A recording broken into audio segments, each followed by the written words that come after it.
episode or Pivot in Progress. My name is Arjun, and I'll be your host today. We have a very interesting, very powerful topic lined up for your mid career and senior career professionals.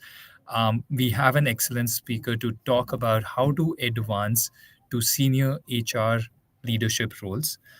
Somebody I have known personally and professionally for almost 3 years at this stage, and I know that she has, achieved a lot in her HR and talent management career to be the right person to share, her experience, insights, a lot of wisdom that can bring, success to folks who are looking to advance in their HR careers. So, without further ado, I will bring Achala Bhat to the stage. Hey, Achala, welcome again. Hello, glad to be here. Hi, everyone. Good to have you again. I think we have done this a couple of times. You're a pro at this by now, I think. I hope so too. Yes, I yes. hope so too. But So thank excitement you never. so much. Yes, absolutely. So thanks so much, Achala, for making time for this. I believe, you have been, like I was saying earlier, you have been somebody who has actually navigated up the career ladder within HR field and sort of also broadened your umbrella where you have taken, in your control, a couple of different types of sub functions of HR. So would love to, hear a lot of your experiences, insights, see how we can help others who might be in the same boat trying to land those type of roles that you are in today. But before we start, we'll just do a quick round of intros. So I'll go first. For those who don't know me, my name is Arjun, and I'm the founder at Pivot. We do a lot of things to help people achieve their career goals, but I would like to summarize it by focusing on two areas. One is we have a set of AI powered tools that help you maximize your success rate and bring down the time it takes to achieve success while transitioning to your next role. And the other thing, which is even more powerful, is that we connect you to individuals like Achala herself and many other folks who work in your target role and industry so you can get one-on-one highly personalized mentorship and guidance on understanding what's working for you, what's not working for you, and achieving your goals in a more seamless manner. We'll talk a little bit more about the kind of work we have done and the job searches, career transitions that we have helped people with. But at this stage, I would turn it over to Achala. Achala, welcome again. And if you could just share a little bit about your journey and what you do today, that would be great.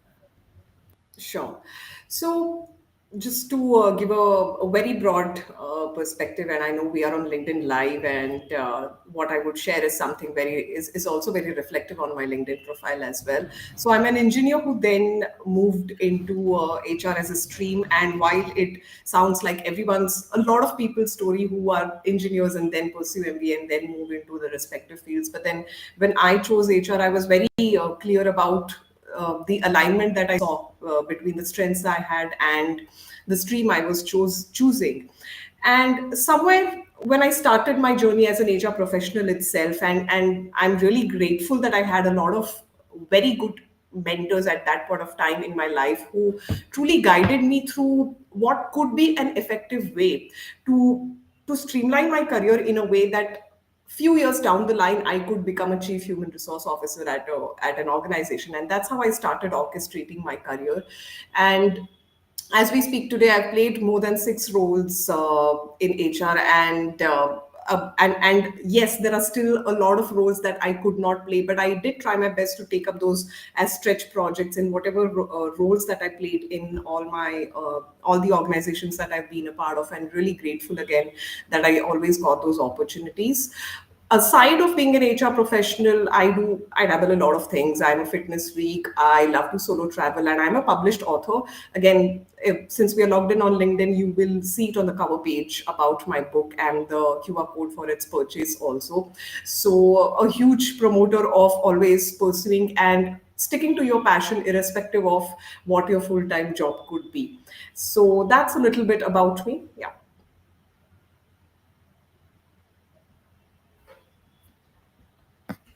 I can't hear you, Arjun. Is it just Okay. me? Can you hear me now? Yes, yes. Okay, I think I was on mute. No, I was just saying it seems like we're more of a polymath, Achla. You have varied interests across different types of, HR and other, kind of fields that you talked about. The book that you have written, I would love to know more about that at some point, during the course of this conversation. Perhaps it could be helpful to our listeners today. But let's get started with the topic of today's discussion, which is centered around senior HR professionals or mid-career professionals trying to land more leadership-oriented managerial HR roles. This is a topic that we get a lot of interest in, especially around the end of the year, because people are starting to naturally think about their goals for the next year, right? And one of the key goals is how to climb the career ladder. More than the ladder itself, how do they unlock the next phase of growth for their career, right? And in that regard, we do work with a fair amount of HR professionals. I myself have spent, you might know this, I myself have spent about 10 years in HR consulting before we started Pivot. So yeah, I mean, we have a lot of folks within our network who are thinking about this. So Yeah. what I wanted to start off with, right, is just talking about the overall landscape when it comes to mapping out your leadership path or your managerial path. What are some of the most important catalysts and perhaps pitfalls that you see in the market today that people are either oblivious to, and they don't really know much about it, but it is impacting them significantly, or sometimes they might know about it, but they just have less ambit or less control over those factors. Can we start by maybe just laying that out at a high level? Sure. And this could possibly be the longest answer I might have in the whole conversation that we would have today, and also intentionally so that we can drill down on any of the aspects that the audience wants to know more about, or during the course of this conversation, we do find it enticing. So I think to start with, the first, at number one, what I would place as a very crucial skill that we as HR managers or HR leaders need to either have equip ourselves with, or if not upskill ourselves into, is some of these meta skills. And I've spoken a lot about meta skills even in my previous webinars. I'm sure it's all there on the page with Pivot, and also on the YouTube channel. You would see me mentioning this often, but that's because of the significance of these skills, and also, ironically, the lack of focus it carries also. And what meta skills imply are the skills that help us learn the skills that we require for our roles. So for example, resilience is a meta skill, curiosity is a meta skill, adaptability is a meta skill, and learning agility can also qualify as a meta skill. Now with these skills, we as HR leaders or professionals, and it applies to any professional for that matter, it equips you with that ability to learn any skill or any challenge that is put forth in front of you. Now, a common question that, of course, comes in is, how do we build in that resilience, curiosity, and assertiveness, or the persuasion ability that is also one of the meta skills that HR leaders require? I think that is a topic, if required, we can deep dive into. But building these meta skills and the focus on them goes on amplifying as you climb up the ladder, and more so for HR leaders, because we as HR leaders are expected to be custodians of some of these skills in the organizations that we associate ourselves with. So that is something I would place as number one. Followed by what I would say is, and you would really hear some of these commonly asked questions or skill sets like AI automation much bottom of the list, and I'll kind of summarize it as to why. Cross-functional cross-functional knowledge or cross-functional management, or liaising with other functions in organizations. Say, for example, as HR professionals, we do heavily liaise with the administration teams or the other corporate functions like finance or planning for that matter. And it's not just liaising and collaborating on what is our deliverable for the day. It is really understanding what these functions entail and how can and empathizing with the KPIs that they might have into ours and how they can be integrated. And of course, whenever, at least as HR business partners, whenever we partner with a business, that comes in naturally because that's a part of your role. But understanding some of these cross functions and by understanding, like I was saying, really arriving at how their KPIs are arrived at and empathizing with it, and also imbibing into your own roles or your day-to-day activities is something HR leaders could possibly develop as they climb up the ladder. On number three, I would possibly place one of the meta skills, which is learning agility, and I'll explain it in a very different way by tying it to AI, automation, and all these Gen AI and all these buzzwords that we have been hearing. Now, and it's a very old instance that I do remember from my career when possibly I had started as an HR leader, when I did hear an HR professional say that I'm not really savvy with Excel, and which is why somewhere I'm comfortable being an HR leader because because the role would entail interacting more with people. And I think that's a very big myth that people do carry about HR professionals and sometimes HR professionals themselves. So I think some of these blind spots can be eradicated by really looking at or really sharpening your learning agility to understand some of these skills like AI or Gen AI or prompt engineering for that matter, on how they can be leveraged to your success. Say for example, is there an activity that you possibly do on just hypothesizing it, is there an activity that you possibly do for hiring decisions at your company? Then could you come up with something which could possibly automate that? And by automation, I don't really mean by leveraging AI. It could be even an Excel macro that you don't know right now, but you can learn and possibly automate it. So I think some of these elements, like no skill is something which can be tagged as difficult or something HR professionals or anyone for that matter cannot learn. But the back step to that is really having that learning agility.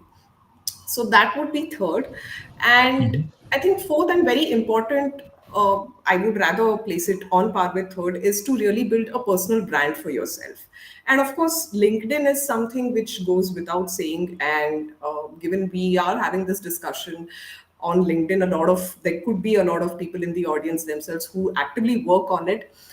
That aside, what is your personal brand as an HR professional in the organization that you're a part of?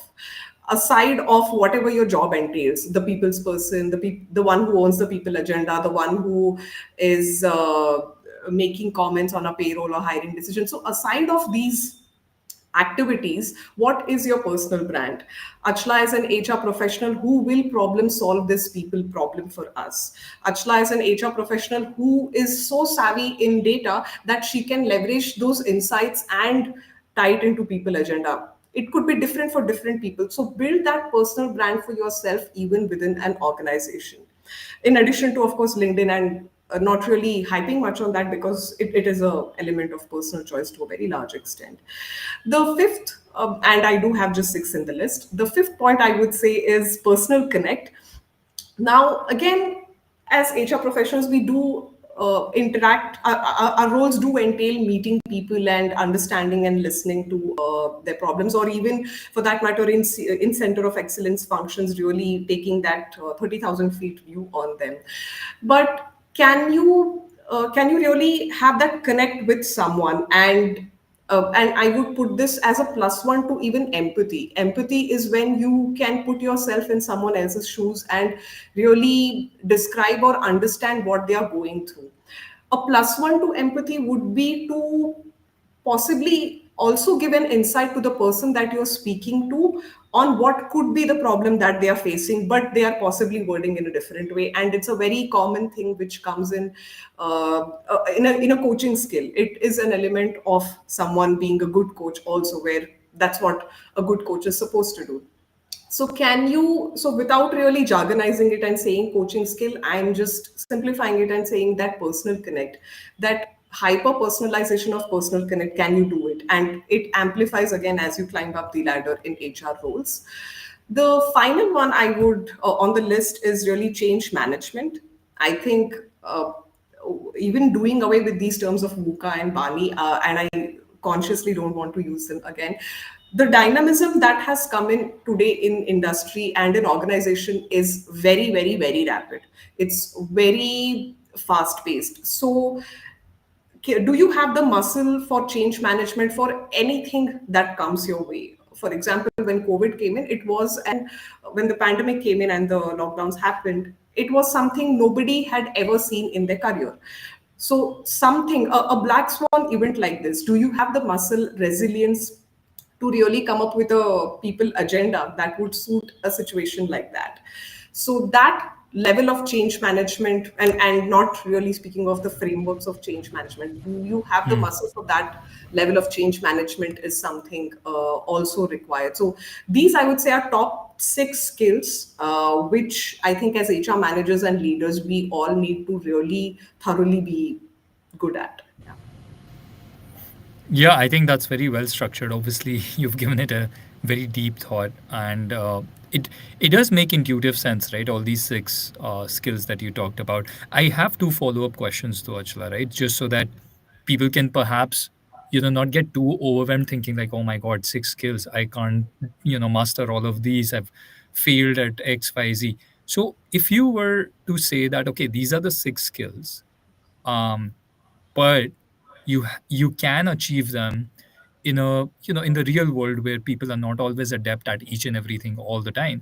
How do they sort of understand that, okay, this is what the market requirement is, these are the 6 skills that companies or workforces will benefit from if I brought these to the table as an HR professional, but at the same time I am somebody who is good at XYZ, right? How do we marry the two? How do we kind of bring the person's or the HR professional's own unique strengths to align with the things that you talked about? So that's my first follow up, and I'll save my second follow up for later. Yeah.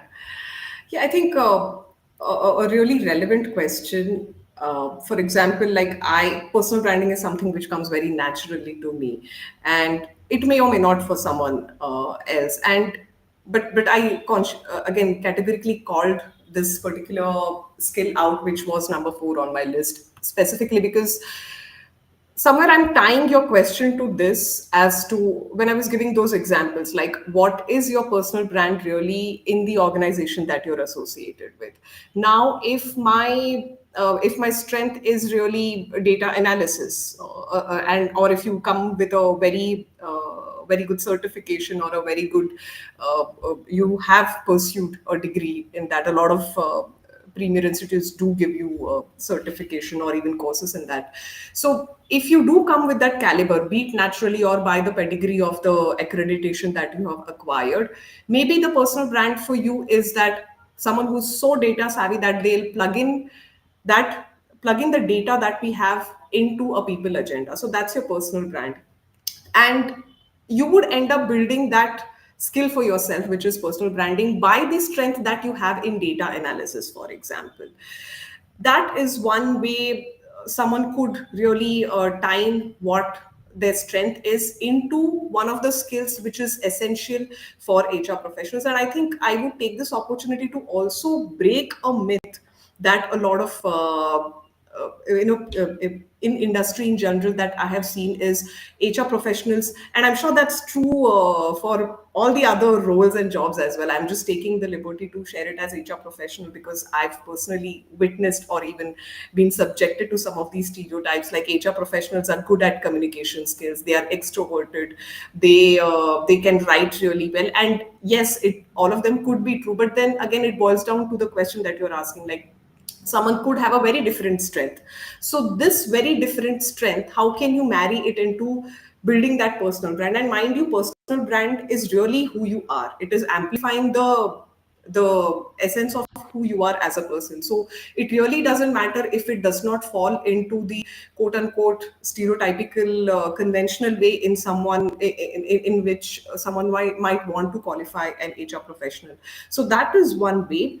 The second way, it could possibly deviate a little bit from this question, but nevertheless addresses it is by, I think, as HR professionals, and more so in the today's context, ever changing dynamism that I just spoke of. What is very crucial is really understanding which skills could be required or which skills could disrupt the role of an HR itself. And I'm not saying replaced consciously, I'm saying disrupt. So if I know that this particular skill could disrupt the way I'm looking at data today, for example, I would build in that learning agility and muscle to really upskill myself into that skill before it disrupts, so that it gives me that edge in the organization that I'm working with, the business that I'm supporting, and in everything else. So, which means even if I may not have that as a strength, my learning agility, which is again one of the prerequisites I had mentioned in the six skills that I had mentioned, even if I may not have that strength, I can still upskill myself. Okay, I may not be the best person at it, but I could still make an attempt to understand it, and to the extent that I can leverage it in whatever I do in my day-to-day activities. So I think these could be two ways that I can comment on how we can marry our strengths as well as the requirements for being an HR leader. Got it. No, I think that's fair. And I think also sometimes what I've realized is that, upskilling is not always static in the sense you might think about, okay, I'm taking this course or I'm starting my personal branding journey and I'm going to set a goal for myself for the next like 3 months to achieve XYZ. And you fail to achieve that goal and you get demoralized that, hey, I tried, didn't succeed. Should you give up? No, not necessarily, right? Like Yeah. you might have still learned something along the way that you can then build on top of and then achieve later. So I feel like sometimes we are our harshest critics, right? And if we don't achieve a skill, we sort of peg ourselves as someone who's not good at X, right? Because we didn't achieve it within the set time frame. But if you keep doing it, like even personal branding, for example, or being more resilient, or any of the meta skills you talked about, I feel like they're work in progress for a lot of people. And as long as you feel it's going to add value to your career and your career advancement journey, I think just keep at it. Stay, like you said, stay resilient. If things are not working out immediately, they might take some time. Absolutely, I Yeah. think staying. It's one of the blogs that I had also kind of shared on my LinkedIn profile, where I think if you have to build a new skill or if you have to achieve a goal for yourself, specifically professionally, then being compassionate with yourself and being patient with yourself is also one of the essential traits, because like you rightly said, it could take time or it could take a lot of failures for that matter, but can you be compassionate and patient with yourself? The industry may or may not be, but it's important for you to be compassionate with yourself. Yeah. Yeah, very well said. I think a lot of us could, do good with that advice. The other question that I had, Achala, with regard to, what we have been discussing on, key skill requirements, outside of skills, right? So the initial question that I had was like, what are the key catalysts and potential pitfalls of, HR advancement journeys that you are seeing for yourself and the people around you? Um, Apart from skills, are there any other, you know, things that people frequently have been doing which are sabotaging their careers, which are, common challenges that they are not able to overcome? Anything outside of skills per se that you feel people should be mindful of when targeting a more senior or leadership role? Yeah. Much required thought process, and the answers to these are of course not really skills. So one I would say is, as we again uh, climb up the ladders, and this could apply for any role for that matter, communication skills really take the forefront, because you are the number of mails that you write, or the number of people you possibly chat with, even on a intranet chat and so on, all of these entail written communication. The calls that you have, or even the town halls that you address, or even the platforms that you speak on, these entail verbal communication.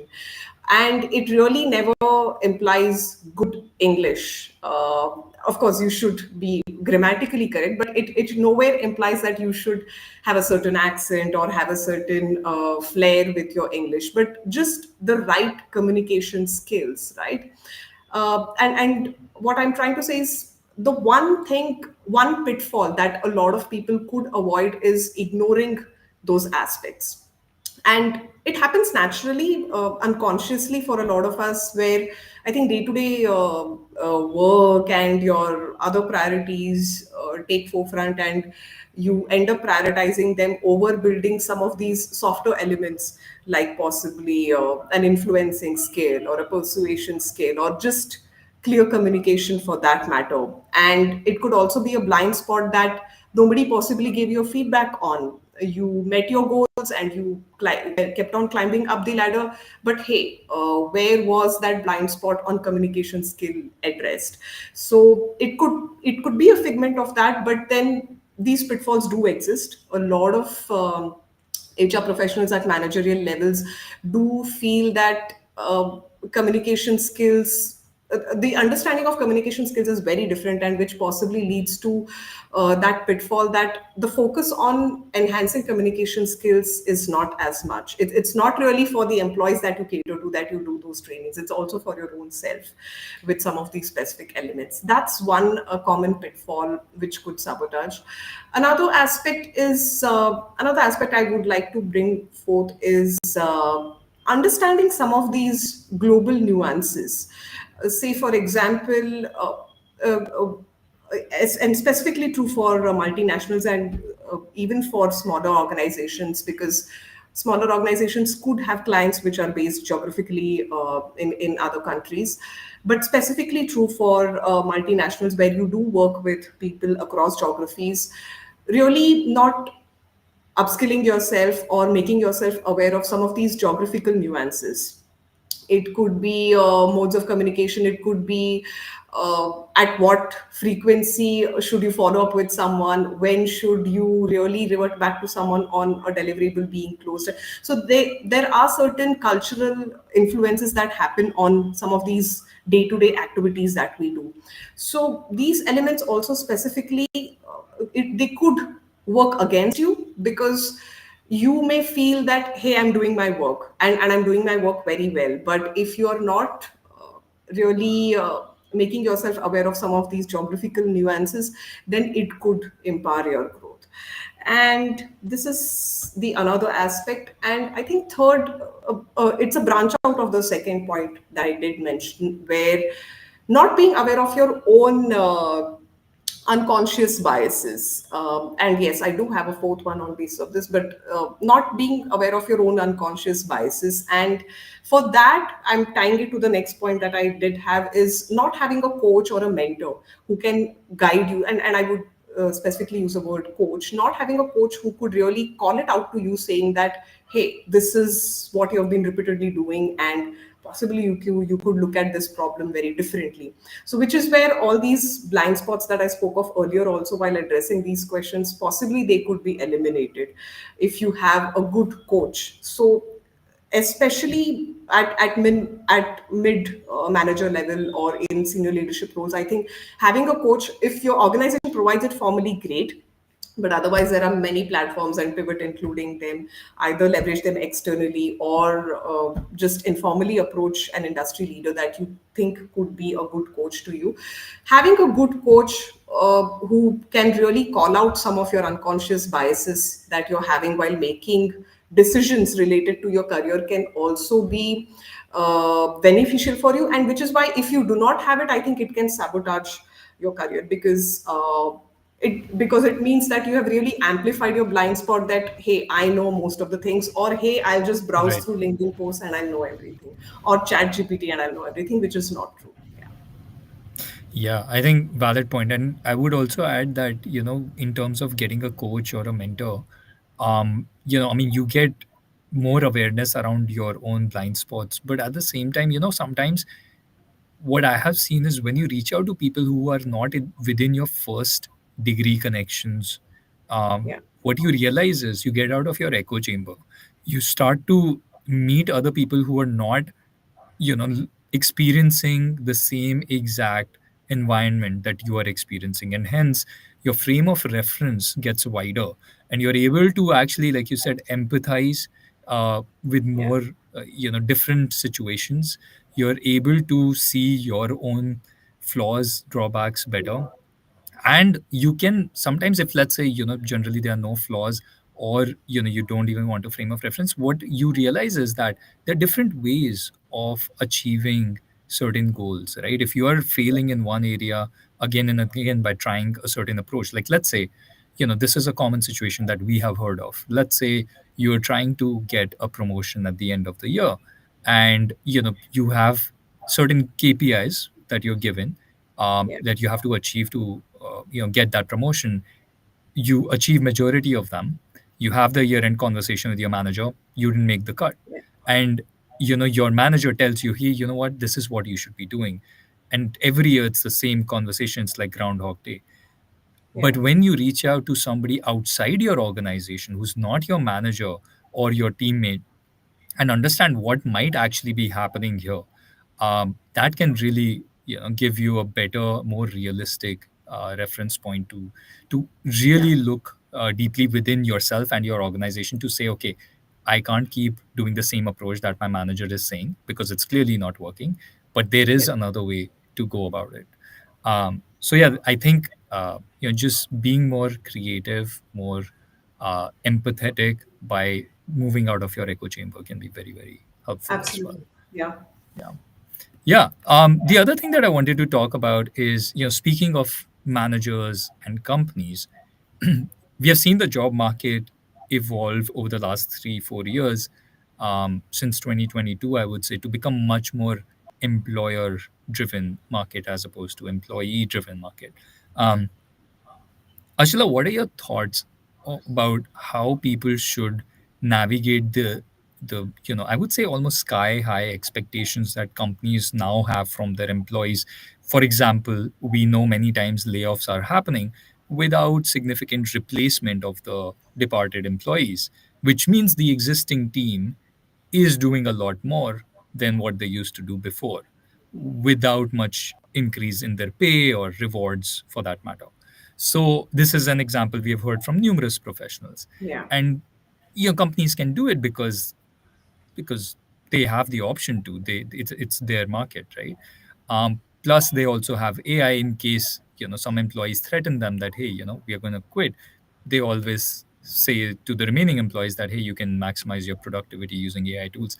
So given the evolving company expectations and managerial expectations, how is that impacting people's mindsets around growing within their journey? Because at some point you're going to hit a limit, right? And you can't always bend over backward to everything the company says. So how do you manage that?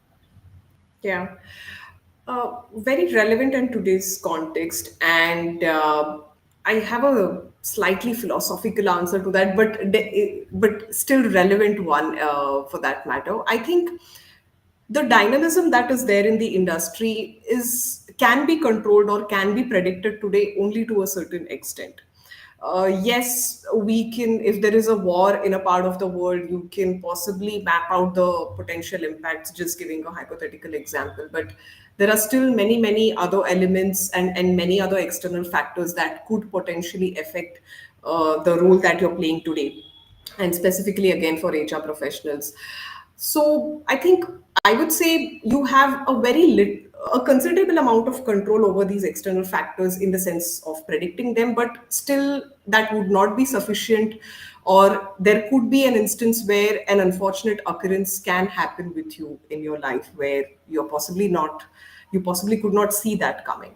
But there is a way out in this, absolutely.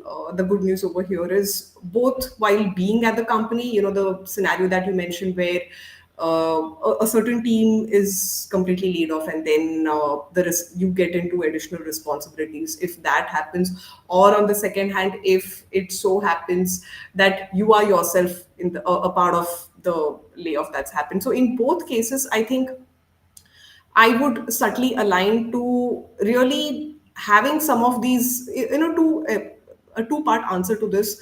One is really having those meta skills, which I just spoke of, that is persuasion, or having good, clear, and concise communication skills, being able to learn what is required of you, being able to stretch yourself beyond the role that you're playing right now and play stretch roles even if it pushes you out of a comfort zone. So these, which is an element of resilience and curiosity really. So if you keep on imbibing these meta skills, whether you're in the job or whether you're outside of the job, it will still keep you relevant in the industry, because at the end of the day, these are some of the skills, or these are some of the traits. I think better word would be traits, or these are some of the inherent traits that we carry as human beings. And so far, there has been no AI replacement to this. A persuasion ability is a persuasion ability, whether you're in the job or outside of the job, and it can really help you overcome the scenario that you are in.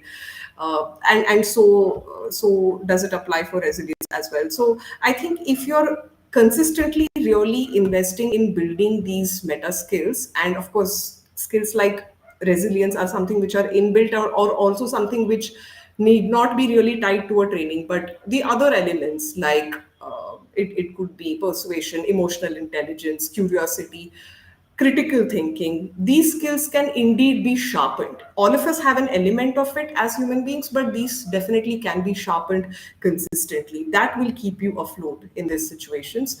And the second element I would always recommend, and that's an on job thing that we all can always do in our respective roles, is take those stretch projects. Raise your hand for something which needs to be solved at your organization. It could be something as simple as how do we and this would of course not fall onto fall may or may not fall under the purview of HR, but can you really raise your hand for an organization wide problem that is happening right now, possibly that will add that skill to your skill set. And I'll give a small example from my personal account, where I have given that I have played as many roles, and this question does come up to me in a lot of coaching sessions or otherwise in webinars, that how are you able to play as many roles, like how did people offer you that these roles? Because in the job market, what is usually looked upon is your relevant work experience.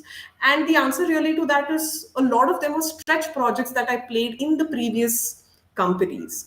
So, which meant that I still had an on the job exposure to those projects or skill sets, which gave me that leeway, which gave me that exposure or an opportunity to interview for these roles. And then, of course, it was on me to really convert those opportunities. So, I think always flexing yourself, having that ability to step out of your comfort zone and do something which will potentially add to your career journey is another trait which will keep you sustained to a very large extent. And of course, when still these outlier events happen through unpredictable scenarios, I would again latch back on to the fact of be kind to yourself. And I think world is a very big place these days. Again, really speaking about Pivot on behalf of Arjun multiple times here, but there are platforms like Pivot where there are people or there are resources who can help you find or help you build that resume tuning or help you build those skill sets to land the next role. So yes, unpredictable events can happen, but you will still be fine because we are a resourceful world today. No, I appreciate that. I think more than platforms, what I've realized is, you know, it's the people on these platforms that power those experiences that bring you new knowledge, skills, connections to drive your career forward. I think again, I know I've already mentioned this, but sometimes there's so much going on in our lives and our careers that we get into a routine, and routines are good, right? That's how we go deep, but they can sometimes restrict you or build an inertia inside you from experiencing new situations that ultimately drive you out of your comfort zone and area of growth, as you were mentioning, Achla. Yeah. um, and I think that's why joining some of these communities and platforms, it may feel like a little inorganic because we are Yeah. not people always looking to join new communities, especially as we become adults in our life. We want to stay within zone of familiarity, comfort zones. But when you join these communities or these platforms, right, you're putting yourself in new environments, and sometimes you will feel way out of your comfort zone, and sometimes you can feel like this is not the right fit. And it is possible, like, I won't say that every single professional is the right fit for pivot, for example. Yeah. But the more you put yourself out there in these kind of environments, I think you're maximizing your surface area of luck to come across opportunities for growth, for connections, and for achieving your goals in a more Yeah. improved. Yeah, no, Absolutely. thanks for highlighting that. Absolutely aligned on that. The other topic that we get a lot of questions on, Achala, and I think you and I have spoken once during one of our Yeah. other conversations about this, is sort of the impact of tech on HR careers today, right? So earlier it used to be like mostly HRIS, HRMS kind of tools, little bit of HR analytics as well that people used to think about. But today tech is front and center on every person's mind, right? Whether you are a tech professional or not a tech professional, you have been impacted in some form or fashion, right? As an L&D, I mean, I know your sort of origins have been in L&D. I'm sure there's a lot you must have done in the space. But how are HR professionals in mid-career levels or late career levels, how are they getting impacted by the advent of AI, automation, digital transformation, in addition to the analytics and HRMS that used to be there?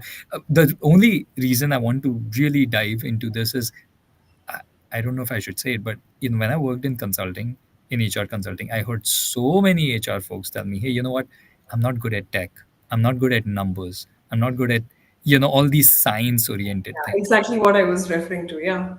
Yeah, exactly. You were saying the same thing. And I've personally heard that too. Yeah. So how do we kind of come to terms with the impact of tech in our careers today? Yeah.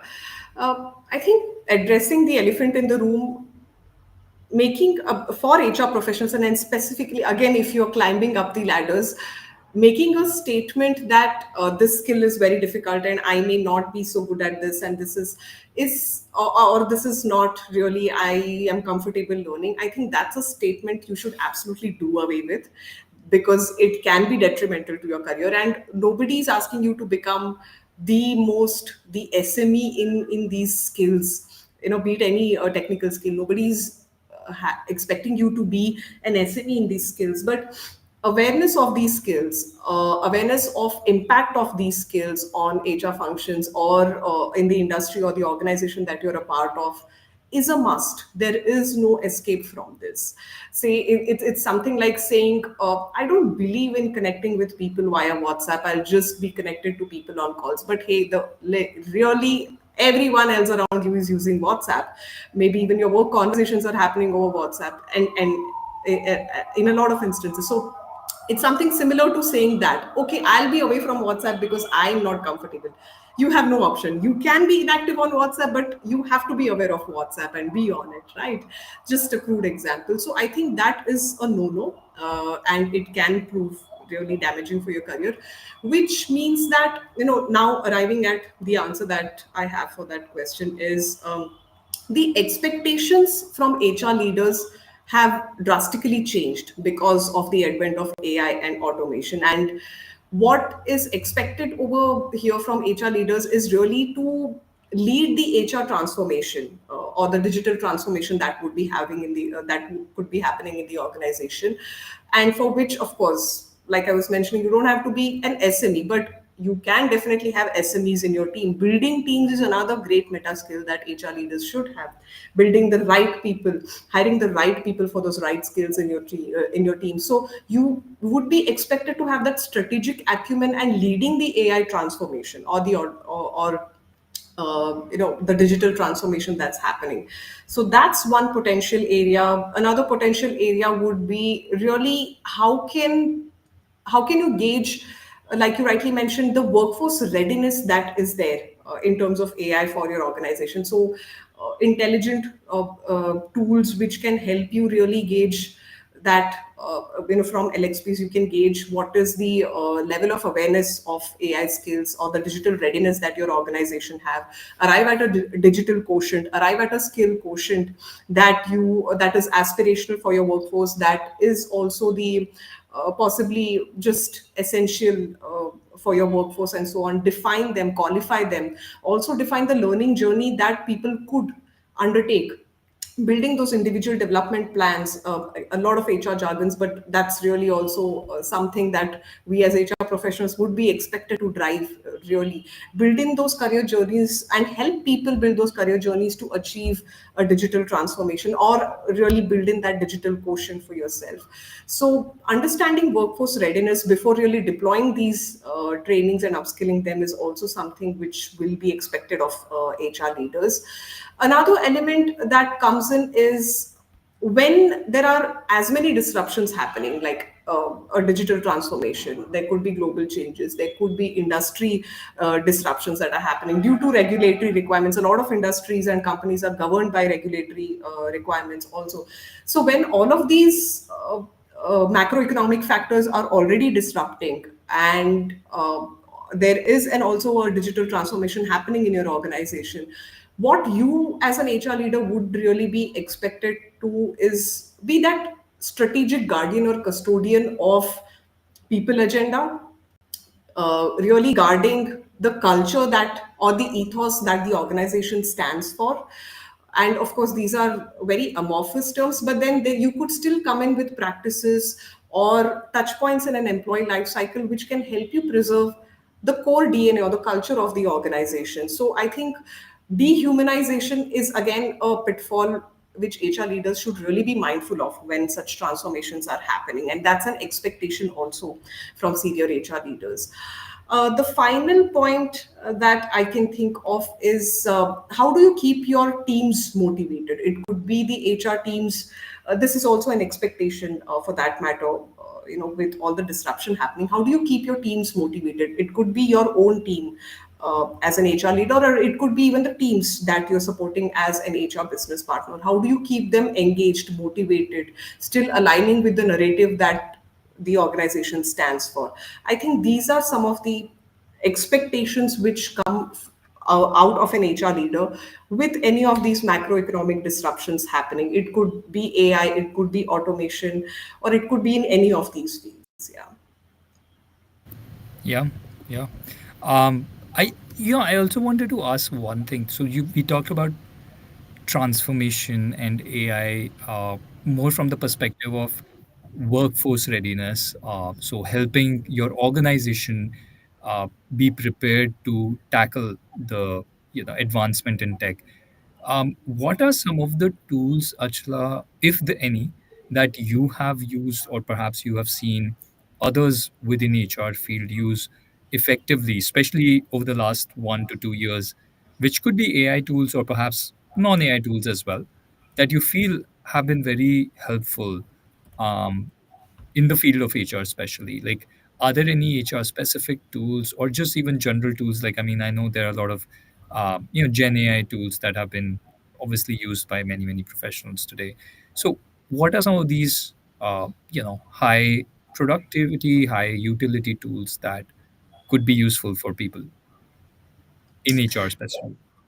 Right, and again a pertinent question. And while I may not be able to arrive at or qualify the names of the tools or platforms, because these would be tied into the specific companies that own these tools, but I think the tools, I'll possibly map them to the touch points in an employee life cycle, basis which these tools have really made an impact in my career journey, or in making my life simpler, really. So I think one very crucial tool, and I'm bringing this up in the as a first pointer in my answer is because sometimes it's underrated. That is, during an employee engagement activity or during an onboarding experience or during anything that you are any of the employee gathering kind of an event or some or on those lines that you're having with your teams. It could be your own team or the teams that you're catering to. I think there are very good AI tools. There are very good immersive tools based on immersive technologies, which can really enhance your experience. Can you really go and experience a possible campus if in multinationals, just taking an example, in multinationals, if the if your company is headquartered geographically elsewhere, but through that immersive experience, can you really experience the campus that's there, situated in some other country 7 seas away? I think some of these immersive tools for employee engagement specifically have really proven to be impactful. That would be one that comes immediately to my mind. And of course, it implies to the learning experience systems, or it could even be the analytics, intelligent analytics people, analytics systems also, which are quite obvious and kind of, which is by not elaborating on them as much.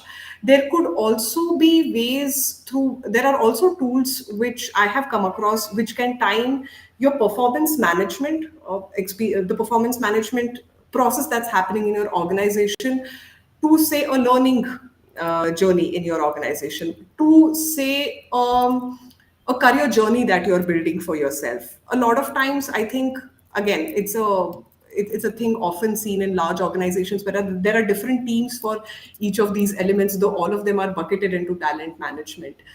So, can you really bring in those tools where the output of one of these systems, it could be a performance management system for that for that matter, goes into your learning experience tool, or the other way around, so that all of them packaged together is really a talent management tool for you.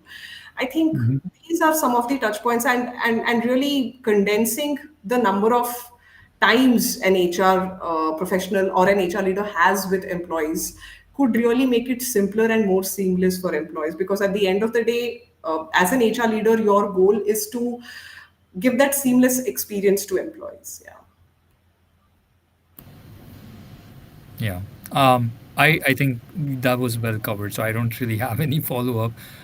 And I think that gives us an opportunity to also discuss the final part of our topic today, which is where the rubber meets the road. Basically, when people are actually thinking about transitioning to their next role.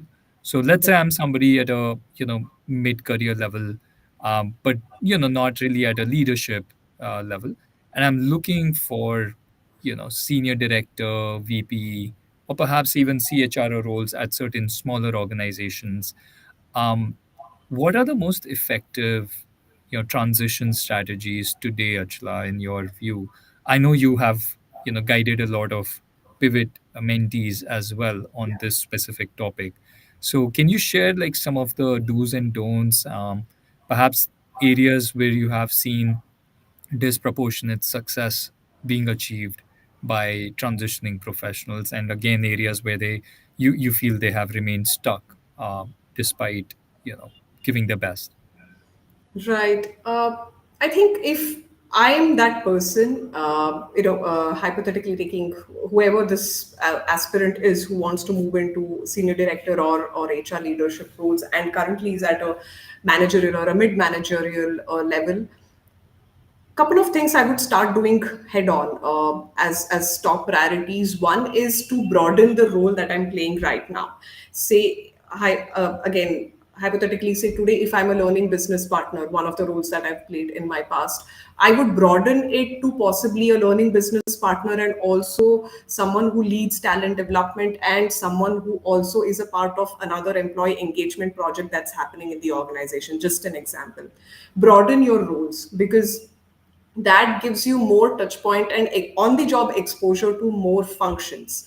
If you're or if you're already playing an HR generalist or an HR business partner roles, possibly try to sharpen your knowledge on one of these center of excellence areas in that case. Or if you're complete experience has been as an HR business partner, sharpen your acumen over any of the center of excellence areas of your choice. So this would be one on the job activity or a discussion I would have as an immediate priority with my manager at that, if I am that aspirant. The second thing I would definitely do is have a coach, again, internally, or if you have a manager with whom you do feel that they can be a good coach to you, excellent, or externally, up to you, but definitely have a coach, because and someone who's been there, like someone who's a senior leader in that industry, and someone who can really understand the skill sets that would be required as you move ahead in your aspirations. So that would be the second immediate thing I would definitely do. The third thing that I would possibly do is really take a hard look at myself on some of these softer elements, or some of these uh, leadership skills, and how well do I qualify on each of them. And these terms may sound like jargons, but they actually are not. For example, as you become a manager or a leader, one thing you would definitely be doing is have those difficult conversations, performance conversations. Very unfortunate, even if it's a layoff conversation, or it could be conflict resolution. So these are difficult conversations. Delivering a bad news, do you have that caliber, do you have that level of communication skill, or do you have that flair or candor where you can, this is just an example, but what I'm trying to say is we need to take hard look at ourselves on where do we stand in these leadership skills. Emotional intelligence, am I empathizing with every team member? And because you have a team, people do come from different backgrounds, and their definition of problems could be really different from your definition of problems, just because we as people are very different. Am I able to really have that emotional intelligence and empathy to be able to take everyone along with me? Take a hard look at yourself in terms of those leadership skills. These are top three things, and definitely mandatory things which I would do. One thing, do's and you did mention do's and don'ts. So rather, I would say one thing which one of my coaches had shared with me many years back is to take your ego, crumple into a paper, and throw it into a dustbin. And I was so ingenuous at that point of time in my career that I actually had to wonder, where is my ego coming in my work? But of course, it does show up. All of us are humans at the end of the day.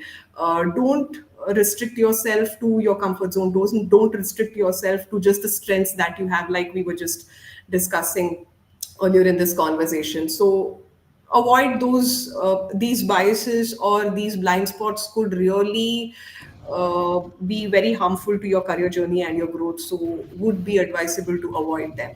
So yeah, these would be do's Yeah. and don'ts.